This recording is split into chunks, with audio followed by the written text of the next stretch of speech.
Hello students, welcome to Mahindra's official YouTube channel. आज के session में हम एक बहुत ही इंपॉर्टेंट टॉपिक के बारे में डिस्कस करने वाले हैं। हम आपसे बात करेंगे world first fishing cat survey in India के बारे में। वर्ल्ड का जो पहला फिशिंग कैट सर्वे है जो कि इंडिया में हुआ है, इसके बारे में आज के सेशन में हम बहुत ही डिटेल में डिस्कस करेंगे कि फिशिंग कैट क्या होती हैं, ये कैसा सर्वे है, क्या क्या चीजें हमें इसमें जानने को मिली है। तो सेशन को स्टार्ट करने से पहले एक बार फटाफट से आप लोग सेशन को लाइक और शेयर कर दीजिए, जिससे और भी लोग हमारे साथ कनेक्ट हो सके। तो चलिए सेशन को स्टार्ट करते हैं और बात करते हैं world first fishing cat census की। ये जो world first fishing cat census है, ये आपका कहाँ पर हुआ? ये आपका चिलिका लेक में हुआ। चिलिका लेक आप लोगों ने नाम सुना होगा।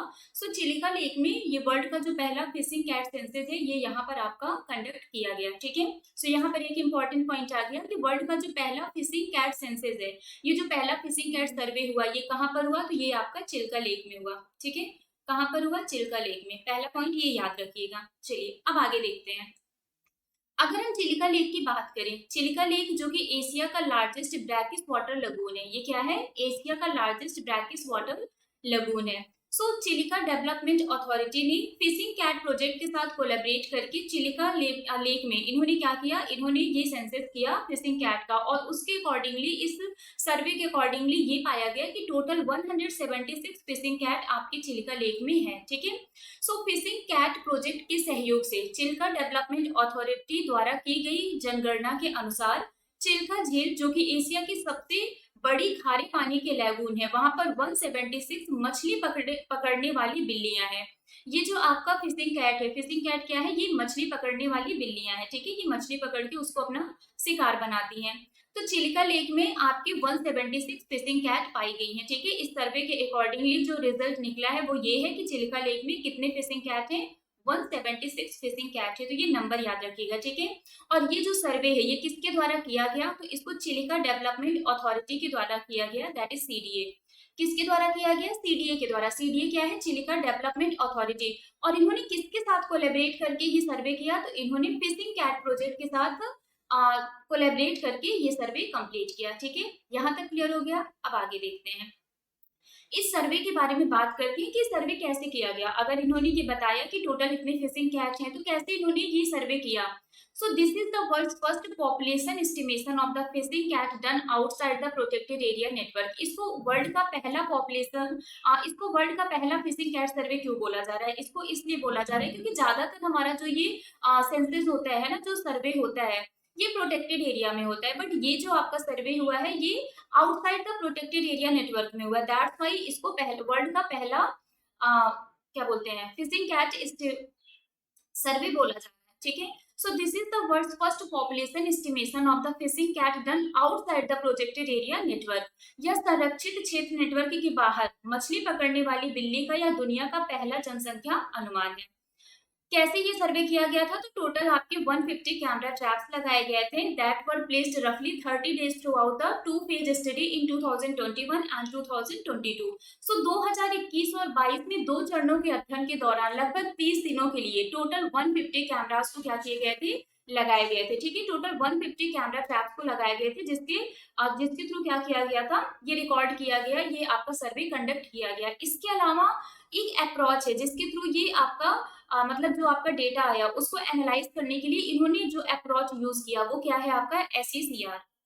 एसईसीआर का मतलब specially explicit capture recapture approach. Capture recapture approach का मतलब जो उनके पंजे के निशान है कि कितने निशान आए, कितने निशान गए, या फिर जो पंजे के निशान है कितने सेम है या फिर कुछ अलग है, क्या वो फिशिंग कैट के ही है या किसी और के हैं। तो इसके अकॉर्डिंगली इन्होंने कैप्चर रिकैप्चर अप्रोच के थ्रू क्या किया? अपने डेटा को एनालाइज किया। ठीक है, इन 2021 में जो फेज 1 है ये आपका कंप्लीट किया गया in 115 square kilometre wetland in Chilika north and north eastern section as well as its adjacent district. तो 2021 में जो इसका फेज 1 कंप्लीट किया गया, ये आपका चिलिका का जो नॉर्थ और नॉर्थ ईस्टर्न सेक्शन है, इसके साथ जो एडजेसेंट डिस्ट्रिक्ट है, वहां पर 115 स्क्वायर किलोमीटर वेटलैंड में इसका पहला फेज कंप्लीट किया गया।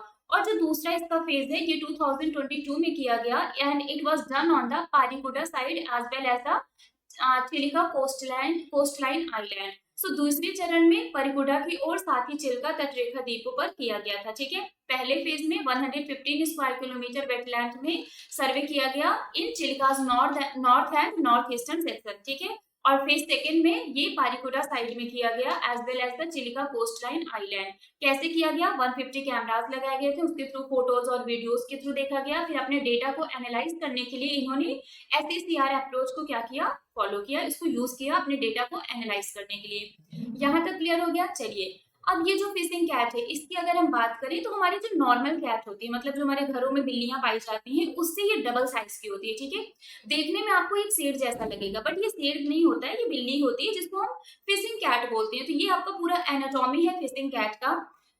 ये आपको जो दिख रहा है ये क्या है? ईयर है। ये स्मॉल राउंड ईयर्स होते हैं, वाइड फोरहेड होते हैं, 4 वर्टिकल लाइन के साथ। 4 वर्टिकल लाइन के साथ यहाँ पर क्या होता है? इनका चौड़ा माथा होता है। ठीक है, फोरहेड इनका चौड़ा होता है। लार्ज आईज होती है, बड़ी बड़ी आंखें होती हैं। ठीक है, olive coat with dark spot and strip. तो यहाँ पर ऑलिव कोट होता है डार्क स्पॉट और स्ट्रिप के साथ। आप देख सकते हैं स्ट्रिप्स हैं और स्पॉट्स हैं, डार्क स्पॉट्स हैं। इनकी टेल शॉर्ट होती है। ठीक है, टेल इनकी छोटी होती है in comparison to their whole body. इनकी होल बॉडी के कंपैरिजन में इनका जो टेल है वो छोटा होता है। स्टॉकी मस्कुलर बॉडी होती है। शॉर्ट फोरलेग एंड हिंड लेग होते हैं। इनका जो हिंड लेग और फोरलेग है ये छोटे छोटे होते हैं।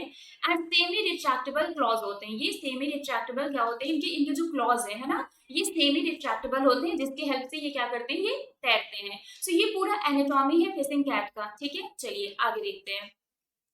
About twice the size of the typical house cat. मैंने अभी आपको बताया ना कि हमारे घरों में जो बिल्लियां पाई जाती हैं उससे डबल साइज इनका होता है। और ये जो फिशिंग कैट है इसका जो साइंटिफिक नेम है वो क्या है? वो है प्रायोनैलुरस विवेरिनस। ठीक है, सो प्रायोनैलुरस विवेरिनस ये इसका साइंटिफिक नेम है। So fishing cat is a feline known to even dive to catch fish. एक घर की बिल्ली के आकार से लगभग दोगुना इसका साइज होता है। और ये मछली पकड़ने वाली बिल्ली एक बिल्ली के समान है, जिसे मछली पकड़ने के लिए गोता लगाने के लिए भी जाना जाता है। ठीक है, wetlands are the favourite habitats of the fishing cat. जो फिशिंग कैट है इनका जो फेवरेट हैबिटेट है ना, जो फेवरेट इनका आवास है वो क्या है? वेटलैंड। वेटलैंड इनका फेवरेट हैबिटेट होता है। फिशिंग कैट्स ये नॉकटर्नल होते हैं। नॉकटर्नल मतलब ये नाइट में एक्टिव होते हैं। ये अपना जो शिकार करते हैं मोस्टली ये नाइट में ही करते हैं, क्योंकि ये नाइट में एक्टिव होते हैं।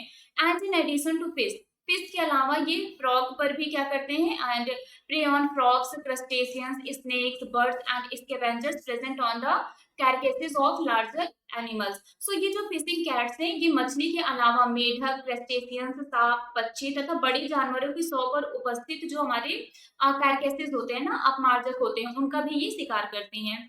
This species breeds through out the year. ये जो आपका स्पीसीज है ये थ्रू आउट द ईयर क्या करती है? ब्रीड करती है। मतलब यह प्रजाति वर्ष भर प्रजनन करती है, ब्रीड करती है। They spend most of their lives in areas of the dense vegetation near water bodies and are excellent swimmers. ये अपना अधिकांश जीवन जो डेंस वेजिटेशन है वाटर बॉडीज के पास, वहां पर ये अपना ज्यादातर जीवन स्पेंड करते हैं। और ये बहुत ही एक्सीलेंट स्विमर्स होते हैं। ये एक्सीलेंट स्विमर होते हैं तभी तो ये मछलियों को पकड़कर उनका शिकार करते हैं। ठीक है, चलिए एकोमोडेशन। हाँ, इनके आवास की अगर हम बात करें, अकोमोडेशन की बात करें, the distribution of fishing cat along the eastern ghat is very less. So पूर्वी घाट के साथ जो फिशिंग कैट का वितरण है ये बहुत ही कम है। They are found in abundance in estuaries, flood plains, tidal mangrove forest and inland fresh water habitat. ये मुहाना, बाढ़ के मैदान, ज्वारी, मैंग्रोव वन और अंतर्देशीय मीठे जल के आवासों में अबेंडेंस मतलब प्रचुर मात्रा में पाई जाती है। सो ये estuaries, flood plains, tidal mangrove forest और इनलैंड फ्रेश वाटर हैबिटेट्स में ज्यादा नंबर में ये पाई जाती हैं। Apart from the Sundarban in West Bengal and Bangladesh और वेस्ट बंगाल के सुंदरबन के अलावा the fishing cat also inhabits in Chilika Lagoon and adjoining wetlands in Odisha, Coringa and Krishna mangroves in Andhra Pradesh. तो पश्चिम बंगाल और बांग्लादेश में सुंदरबन के अलावा फिशिंग कैट ओडिशा में चिल्का लेगून एवं आसपास के जो वेटलैंड से जो आर्द्रभूमि है और आंध्र प्रदेश में कोरिंगा तथा कृष्णा मैंग्रोव में क्या करती हैं? ये निवास करती हैं, यहाँ पर ये पाई जाती हैं। ठीक है, अब हम इनका कंजर्वेशन स्टेटस अगर देखें, संरक्षण की स्थिति, तो IUCN की रेड लिस्ट में इनको क्या किया गया है, डिस्पाइट सेवरल थ्रेट्स, कुछ थ्रेट्स के बावजूद the fishing cat has been listed from endangered to vulnerable in the most recent IUCN red list species assessment. So इनको इंडेंजर्ड से वल्नरेबल में क्या कर दिया गया है, लिस्ट कर दिया गया है। सो IUCN रेड लिस्ट में इनको लुप्त प्राय से सुभेद्य में क्या कर दिया गया है, सूचीबद्ध कर दिया गया है, लिस्टेड कर दिया गया है। अगर साइट की बात करें तो इनको अपेंडिक्स सेकेंड साइट में लिस्ट किया गया है और Indian wild life protection act 1972 के शेड्यूल 1 में ये आपकी लिस्टेड है। क्लियर हो गया। सो ये इनका कंजर्वेशन स्टेटस है। फिशिंग कैट्स की अगर हम बात करें तो इससे रिलेटेड कुछ एक्स्ट्रा पॉइंट्स थे जो कि बहुत ही इंपॉर्टेंट है। तो फिशिंग कैट्स इसको as a state animal declare किया गया था 2012 में वेस्ट बंगाल के द्वारा। सो वेस्ट बंगाल का जो स्टेट एनिमल है वो आपका फिशिंग कैट ही है, ठीक है। सो 2012 में वेस्ट बंगाल ने फिशिंग कैट को अपना स्टेट एनिमल डिक्लेयर किया था और इसके साथ ही चिल्का अथॉरिटी ने 2020 में फिशिंग कैट को लेक्स एम्बेसडर अनाउंस किया था, ठीक है। सो ये लाइन बहुत इंपॉर्टेंट है कि 2012 में वेस्ट बंगाल ने फिशिंग कैट को अपना स्टेट एनिमल डिक्लेयर किया था और 2020 में चिल्का अथॉरिटी ने फिशिंग कैट को लेक्स एम्बेसडर अनाउंस किया था कि ये मछली पकड़ने वाली जो बिल्ली है, जो फिशिंग कैट है, ये झील की राजदूत है, लेक्स एम्बेसडर है। और इन्होंने ये कब अनाउंस किया था, 2020 में किया था। और वेस्ट बंगाल का स्टेट एनिमल ये कब बना था, 2012 में। तो याद रखिएगा वेस्ट बंगाल का स्टेट एनिमल फिशिंग कैट और 2012 में ये as a state animal declare किया गया था। क्लियर हो गया। चलिए अब हम बात कर लेते हैं चिल्का लेक की। अगर हम चिल्का झील की बात करें तो 1981 Chilka lake was designated the first Indian wetland of international importance under the Ramsar convention. So 1981 में चिल्का झील को रामसर कन्वेंशन के अंडर अंतरराष्ट्रीय महत्व का पहला भारतीय आर्द्रभूमि नामित किया गया था। So Chilika lake was designated as the first Indian wetland of international importance। So Ramsar convention के अंडर 1981 में चिल्का लेक को पहला Indian wetland of international importance designate किया गया था, ठीक है। The major attraction in Chilka are the Irrawaddy dolphins which are often sighted near Satpada Island। So Chilka में जो प्रमुख आकर्षण है वो इरावदी डॉल्फिन है जिन्हें अक्सर सातपाड़ा द्वीप के पास भी देखा जाता है, ठीक है। सो जो मेजर अट्रैक्शन है चिल्का वो इरावदी डॉल्फिन है which are often sighted near Satapada island. So जो आपका ऑफनली कभी कभी सातपाड़ा आइलैंड के पास भी देखने को मिलता है। चलिए इसके बाद अगर हम बात करें तो ये जो आपका लेगून है ये 16 स्क्वायर किलोमीटर को क्या करता है, एरिया को कवर करता है। The Nalabana island spread in the area was declared as a bird sanctuary in the year 1987। So lagoon क्षेत्र में लगभग 16 वर्ग किलोमीटर में फैला नलवाना द्वीप को वर्ष 1987 में पक्षी अभ्यारण्य घोषित किया गया था, ठीक है। सो लैगून एरिया जो कि 16 स्क्वायर किलोमीटर को कवर करता है, इसमें यहाँ पर जो नालवाना आइलैंड है इसको as a bird sanctuary declare किया गया था कब, 1987 में, ठीक है। सो ये हमारा फिशिंग कैट से रिलेटेड सारी इंफॉर्मेशन है कि यहाँ पर रिसेंटली जो वर्ल्ड का पहला फिशिंग कैट सेंसस हुआ, जो सर्वे हुआ, ठीक है, ये कहाँ पर हुआ, चिल्का लेक में हुआ, ठीक है। फिशिंग कैट क्या होती है, हमने आपको पूरा डिटेल बता दिया कि फिशिंग कैट ये जो मछली पकड़ती है, मछली पकड़कर उनको अपना शिकार बनाती हैं, तो ये हमारा फिशिंग कैट है, ठीक है। बाकी इनका पूरा एनाटॉमी हमने आपको बता दिया कि ये कैसे दिखती है, ठीक है। और जो भी इससे रिलेटेड डिटेल था वो सब कुछ मैंने आपको यहाँ पर बता दिया है और आपको चिल्का लेक के बारे में भी बता दिया। सो आई रियली होप सो कि इस सेशन से आपको बहुत सारी चीजें पता चली होंगी। सो अगर इसके अलावा भी अगर आपको कोई डाउट है तो वो आप हमसे कमेंट करके पूछ सकते हैं, हम डेफिनेटली आपके कमेंट आपके डाउट को रिजॉल्व करेंगे। सो आज के लिए बस इतना ही है, नेक्स्ट हम आपसे फिर मिलेंगे किसी नए टॉपिक के साथ। So till then bye bye guys, take care, thank you so much. Subscribe now and press the bell icon. Never miss an update. Subscribe now and press the bell icon. Never miss an update.